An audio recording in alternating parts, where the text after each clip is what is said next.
नमस्ते everyone. मी अमृता आणि अमृताच योगा या माझ्या युट्यूब चॅनलमध्ये तुमचं खूप मनापासून स्वागत. कधी कधी आपल्याला काही कारण नसताना एखादा आजार होतो किंवा कधी कधी आपली मान दुखते, पाठ दुखते, कंबर दुखते, पाय दुखतात. पण अशा वेळी आपण डॉक्टरांकडे जातो तर डॉक्टर आपल्याला असं सांगतात की तुम्हाला तुमच्या शरीरात कोणताही प्रॉब्लेम नाहीये किंवा काहीही झालेलं नाहीये, हे सगळं मानसिक आहे. तर अशा आजारांना सायकोसोमॅटिक डिसऑर्डर असं म्हणतात. पण हे असं का होत असेल की काही कारण नसताना आपल्याला एखाद्या जागी दुखणं चालू होतं? तर त्या शरीरातल्या त्या ठिकाणचं तुमचं चक्र हे ब्लॉक झालेलं असतं. आता चक्र म्हणजे काय किंवा आपल्या शरीरामध्ये अशी कुठली 7 चक्र आहेत, सप्तचक्र आहेत, ती कोणती, ती ब्लॉक झाल्यामुळे कोणते आजार होतात, हे आपण या आजच्या व्हिडिओमध्ये बघणार आहोत. आणि त्या ब्लॉक झालेल्या चक्रांना ऍक्टिव्हेट करण्यासाठी किंवा त्या चक्रांना बॅलन्स करण्यासाठी अशी कोणती योगासनं आहेत जी तुमच्यासाठी वरदान ठरू शकतात, तर ते आपण आजच्या व्हिडिओमध्ये बघणार आहोत. आजचा व्हिडिओ तुमच्यासाठी अतिशय युजफुल असणार आहे आणि या माहितीची तुम्हाला आयुष्यभरासाठी नक्कीच मदत होणार आहे. त्याच्यामुळे व्हिडिओ कुठेही स्किप न करता शेवटपर्यंत नक्की बघा. जर तुम्ही माझ्या चॅनलवर नवीन असाल तर माझ्या चॅनलला सबस्क्राईब करायला अजिबात विसरू नका. आणि जर माझे व्हिडिओ तुम्हाला आवडत असतील तर माझ्या व्हिडिओना नक्की लाईक करा आणि तुमच्या जवळच्या व्यक्तींना सुद्धा नक्की शेअर करा, जेणेकरून त्यांना सुद्धा या गोष्टीचा फायदा होईल. आपलं शरीर हे फक्त हाडं, स्नायू, रक्त किंवा स्किन याच गोष्टींनी बनलेलं नाही, तर आपल्या शरीरामध्ये 7 चक्र म्हणजे सप्तचक्र आहेत. ती आपल्या डोळ्यांना दिसत नाहीत पण ती असतात. ही चक्र म्हणजे एनर्जी सेंटर्स आहेत आणि ती चक्र आपल्या शरीरामध्ये एका विशिष्ट जागी असतात. आणि ती चक्र जर ब्लॉक झाली किंवा डिॲक्टिव्हेट झाली तर आपल्याला त्या ठिकाणचा आजार किंवा त्या ठिकाणचं दुखणं निर्माण होतं. मी आता या सप्तचक्रांविषयी अगदी थोडक्यात माहिती सांगणार आहे. तसं पाहायला गेलं तर प्रत्येक चक्राविषयी एक वेगळा व्हिडिओ बनवू शकतो. जर तुम्हाला तसे व्हिडिओ हवे असतील तर मला कमेंट बॉक्समध्ये नक्की सांगा. पण आजच्या व्हिडिओमध्ये मी 7 चक्राविषयी अतिशय थोडक्यात माहिती सांगणार आहे. तर आपल्या शरीरामध्ये मुख्य 3 नाडी आहेत. ती आहे इडा, पिंगळा आणि सुषुम्ना नाडी. ही 7 चक्र किंवा सप्तचक्र ही सुषुम्ना नाडीवरती विसावलेली आहेत. आपल्या मणक्याच्या बाजूने ही सुषुम्ना नाडी आहे आणि त्यावरती ही 7 चक्र आहेत. तर आपल्या मणक्याच्या तळापासून ते आपल्या डोक्याच्या टाळूपर्यंत ही 7 चक्र असतात. मणक्याच्या अगदी तळाशी मूलाधार चक्र आहे. तसंच ओटीपोटाच्या जागी स्वाधिष्ठान चक्र आहे. त्याच्यानंतर आपल्या बेंबीच्या थोडस वरती मणिपूर चक्र आहे. तर आपल्या छातीच्या इथे अनाहत चक्र आहे.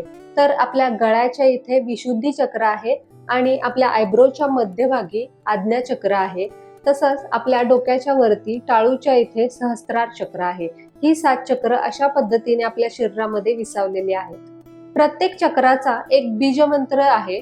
तर या मंत्राचं मेडिटेशन केल्याने सुद्धा हे चक्र बॅलन्स होतात. पण ही चक्र बॅलन्स करण्यासाठी योगासनेही तितकीच इफेक्टिव्ह आहेत आणि ती योगासने केल्यानंतर सुद्धा ती चक्र बॅलन्स होतात. चला तर मग आता योगासनांना सुरुवात करूया. तर सगळ्यात तळाशी जे आहे ते मूलाधार चक्र आहे. तर ते बॅलन्स करण्यासाठी आपण 2 आसनं करणार आहोत. पहिलं आसन आहे मलासन. याच्यासाठी आपल्याला 2 पायावरती असं बसायचं आहे. असं. जर तुमच्या टाचा टेकत नसतील तर तुम्ही बसायला खाली एखादा ब्लॉक किंवा उशी घेऊ शकता. त्याच्यानंतर आपल्याला असे हात जोडायचे आहेत. हे आहे मलासन. तर दररोज तुम्ही या मलासनामध्ये 1 ते 2 मिनिटं तरी नक्कीच बसलं पाहिजे. असं. याच्यानंतर पुढचं आसन आहे देवी आसन म्हणजेच गॉडेस पोज. तर गॉडेस पोज करण्यासाठी आपल्याला 2 पायांमध्ये असं 1 ते 1.5 फुटाचं अंतर घ्यायचंय. याच्यानंतर आपल्याला पाय गुडघ्यातून असे वाकवायचे आहेत असे आणि आपल्याला हात असे गुडघ्यावरती ठेवायचे आहेत. हे आहे देवी आसन. तर इथे सुद्धा आपण 1 ते 2 मिनिटं तरी नक्कीच थांबलं पाहिजे. असं. पुढचं चक्र आहे स्वाधिष्ठान चक्र, म्हणजे जे आपल्या ओटीपोटाच्या इथे असतं. तर महिलांच्या किंवा पुरुषांच्या प्रजनन संस्थेशी रिलेटेड जे जे आजार होतात ते हे चक्र ब्लॉक झाल्यामुळे होतात. तर याच्यासाठी आपण करणार आहोत चक्की चलनासन. तर याच्यासाठी आपल्याला दोन पायांमध्ये भरपूर अंतर घ्यायचं आहे. दोन्ही पाय साईडला ठेवायचेत आपल्याला. त्याच्यानंतर आपल्याला हात इंटरलॉक करायचे आणि याच्यानंतर आपल्याला एकदा या पायाचे इकडे वळायचे आणि त्याच्यानंतर असं आपल्याला पाठीमागे यायचे, पूर्ण गोल सर्कल करून परत आपल्याला असं पुढे जायचंय. जुन्या काळी जसं स्त्रिया जाता चालवायच्या सेम आपल्याला तसंच करायचंय. असं मागे यायचंय आणि परत शक्य तेवढं पुढे जाऊन मग आपल्याला असं मागे यायचंय. असं पूर्ण आपल्याला असं गोल बनवायचंय. हे आपल्याला दोन्ही डिरेक्शनला करायचंय. असं 10 वेळेस एका डिरेक्शनला आणि 10 वेळेस दुसऱ्या डिरेक्शनला. तर सेम आपल्याला दुसऱ्या डिरेक्शननी करायचंय. असं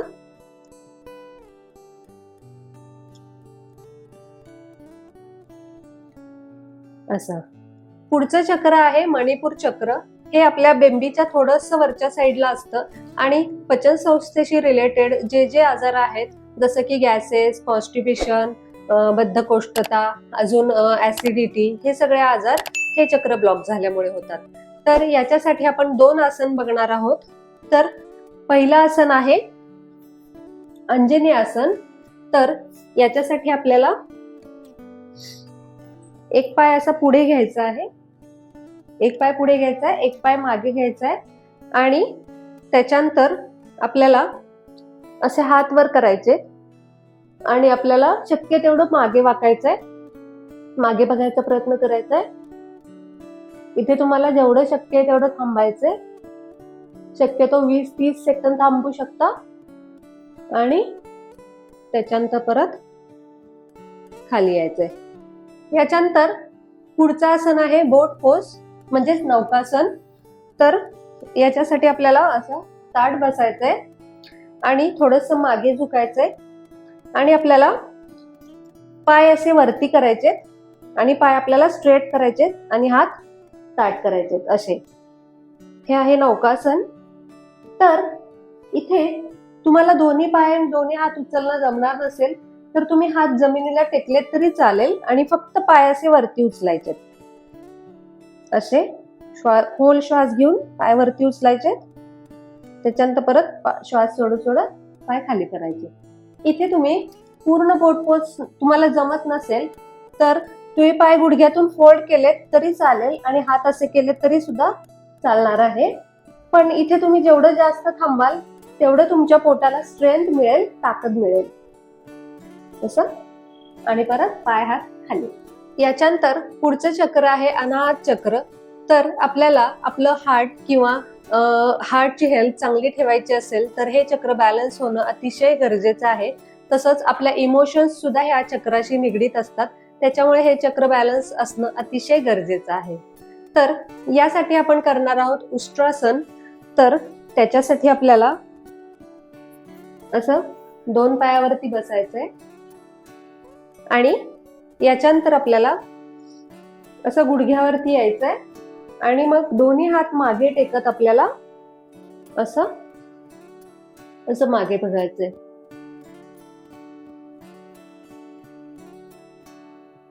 असं. जर तुम्हाला हे पूर्ण उष्ट्रासन जमणार नसेल तर तुम्ही असं गुडघ्यावरती येऊन कमरेवरती हात ठेवून फक्त असं मागे बेंड केलं तरी चालणार आहे.